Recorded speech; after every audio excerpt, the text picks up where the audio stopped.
there, welcome to my channel. My name is Regine. I am currently 22 weeks pregnant with my first little one. We're having a boy. And I just wanted to document my journey and talk about being pregnant in these crazy times and just kind of do a 20-week update because I just had my anatomy scan earlier this morning. So I wanted to wait until then to do like a full recap. So let's just jump right into it. So I found out I was pregnant February, January, the beginning of this year, very beginning of this year. I was only a few days late, I want to say, because I was switching around birth controls and was just kind of like all over the place. But I took a test and it was positive. I will insert some pictures there. When I told my husband, he was very excited. Then we told our family like a few weeks after. Probably not that, probably like a week after, just because I wanted to order cute stuff to tell them. So I got this card from Etsy to tell my parents. I mailed a card from Etsy as well to tell my sister because she lives in Chicago. And I got this t-shirt made, and that's how we told his family. So it was super cute. You know, everyone's really excited. I'm the oldest in my family, so first grandchild, and my husband is the youngest in his family. So not the first, but he's the only boy. So there's either way, very excited. So my pregnancy, I would say, has been going pretty great. I don't have that many complaints. I'm not gonna lie. I really don't have much to complain about. I had my first ultrasound at 7 or 8 weeks. Everything was going great. I didn't have any nausea at first, and then maybe a week or so after I found out, I started having nausea and vomiting. But it didn't last very long. By, I would say, week 9, week 10, I wasn't nauseous anymore and I was chilling. So I was like, oh, this is great. And I was back to being able to eat anything that I wanted. I was able to eat my regular foods. Around 12 or 13 weeks, we had our NIPT gender testing. So in April, we had our NIPT testing done. Again, with the coronavirus situation, my husband wasn't able to come with me to this appointment. He came to the first appointment, and that was like, you know, they do everything from top to bottom. I got a pap smear. They did a transvaginal ultrasound, which, by the way, no one told me that that's what they do for your first appointment. So I was really taken aback, and so was he. He definitely was not expecting all of that. You know, the doctor grabbed the speculum, but she's like cranking it. He was like sitting in the chair next to me, like wide-eyed, like, oh my God. I'm like, yeah, this is what we have to go through. So he went with me to that one. That was like at the end of February. I had another appointment in March. My mom went to that one with me because she wanted to come to one. So he was like, yeah, she can go to that one. I'll go to the next one.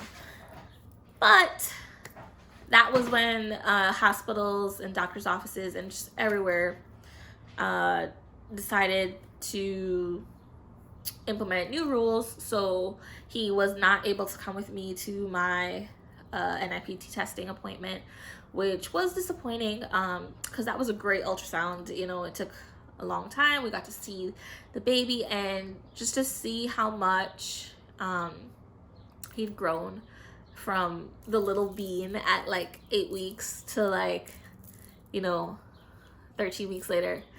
It was just like, oh my gosh, I can't believe like he's grown so much. Also, yes, by the way, we're having a boy. I don't know if I had mentioned that. So after we did the NIPT testing, we got the results a week later, and they had also tested for sex chromosome abnormalities, and that's how they were able to tell us the sex of the baby. So we had planned to have a gender reveal. I had gone on Amazon and bought all this stuff. It was supposed to be a twinkle twinkle little star theme. It was going to be super cute. But we had to cancel because of the virus and everything going on. We just didn't feel safe. And it just wouldn't be smart to put everyone at risk like that. Also, around this time, I had found out that my partner that I worked with last, before I stopped working, probably like a few days before I stopped working, had tested positive for COVID-19. So then I had to self-quarantine for like 14 days. Fortunately, I did not get it. I had no symptoms, so thank God for that. But we had the gender reveal very shortly after that, so I just didn't feel safe with letting anyone near us, really. So we ended up just doing something very small at my parents' house. We did one for my parents and one for his parents. So we just met in the backyard, and we brought a balloon with confetti, and I'll show a little clip of that if I can figure out how to do that. We got a balloon with confetti, and we just popped it outside, and we had our family members on a house party call.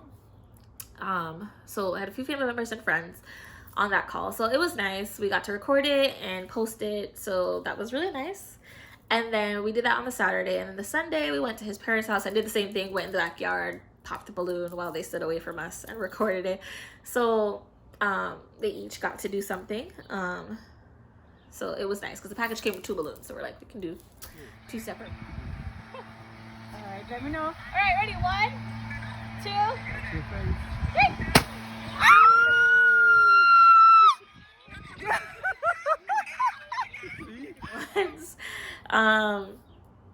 So yeah, it was really nice. In spite of everything, we were still able to have that experience, and it was fun. So that was a few weeks ago, and then I had another appointment shortly after that one with my doctor in April, and everything was going great. I had lost 8 or 10 pounds in my first trimester. I just had no appetite. I was nauseous all the time. I wasn't really eating that much. And so I had lost about 8 to 10 pounds.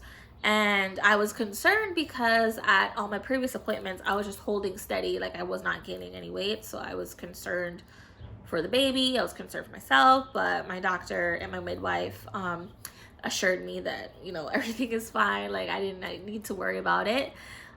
So at my appointment, my most recent appointment now in May with my midwife, that was last week, she said, oh, you gained 2 pounds. So I'm like, okay, great. So finally gained a little bit of weight. She told me not to worry about it. She's like, you can gain as you go on. But yeah. So then my doctor didn't do my anatomy scan. I had to do it at the hospital that I would be delivering at. So I went to do that this morning, and it was, oh my gosh, it was such an amazing, like, surreal experience. Like, I can't even describe how much love. Like, I feel like I could explode with love and excitement and gratitude. I just feel so full. Like, he's laying with his back out, so it was a little difficult at first to get good pictures, good measurements. So we kind of had to like poke and prod and like move him around a little bit. She asked me if I knew the sex of the baby, and I was like, yes, but like, can we get a potty shot just to make sure? So she did. Definitely a boy. So yeah, I just feel so overwhelmed with the gratitude and love. In spite of all of the issues and regulations and my husband not being able to come to appointments with me because of the virus, I still feel so grateful just to be able to experience this and experience such a, so far, so good pregnancy. I haven't had any issues. I was having back pain. That was my only issue, and I got a pregnancy pillow for my sister-in-law, and I've been good ever since. But yeah, I just wanted to kind of talk about that, document my journey a little bit, and my journey into motherhood, and then kind of just go from there. So my next video will probably be whenever they have me do the glucose testing. I felt like I just wanted to document the major milestones. But yeah, I'll see you guys in my next video. Thanks for watching. Like, subscribe, comment. You can follow me on Instagram at Regine Darling. I'm also on Twitter at Regine_Darling. So